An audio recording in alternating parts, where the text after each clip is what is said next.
জাজ মাল্টিমিডিয়ার মাধ্যমে নায়িকা হিসেবে অভিষেক হয় পূজা চেরির। তবে এক পর্যায়ে প্রযোজক আব্দুল আজিজের এই প্রোডাকশন হাউস ছেড়ে চলে যান তিনি। দীর্ঘ বিরতির পর আবারও জাজে ফিরছেন নায়িকা পূজা।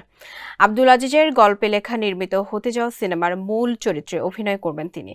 তাতে থাকবে না কোনো নায়ক। বিস্তারিত জানাচ্ছেন শিবলি আহমেদ।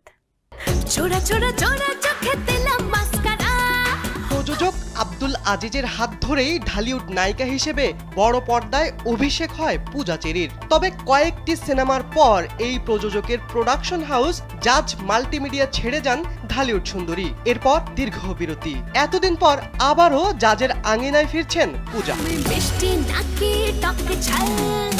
স্যান্ডেলিনা সো, রূপচর্চায় আভিজাত্য।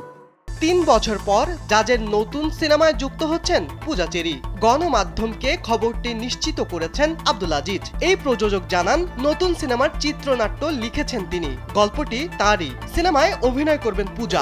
আমার স্বপ্ন কইরা রাখমু তোমায়। জানা গেছে পূজা অভিনীত ওই সিনেমায় থাকবে না কোনো নায়ক। ছবির প্রধান চরিত্রে থাকবেন পূজা। আব্দুল আজিজ বলেন, সিনেমায় কোনো নায়ক থাকবে না, তবে আরেকটি নারী চরিত্র থাকবে। সেখানে একটি নতুন মুখ পেতে পারে ঢালিউড। যা বলার বলুক না নিন্দুকে।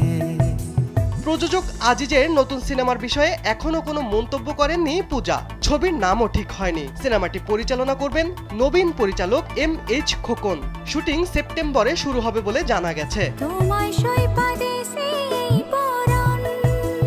শিশু শিল্পী হিসেবে ক্যারিয়ার শুরু করেন পূজা। বর্তমানে নায়িকা হিসেবে বেশ জনপ্রিয় তিনি। পূজার আলোচিত সিনেমাগুলোর মধ্যে রয়েছে পোড়ামন 2, দহন, শান। এছাড়া শাকিব খানের সঙ্গেও অভিনয় করেছেন তিনি।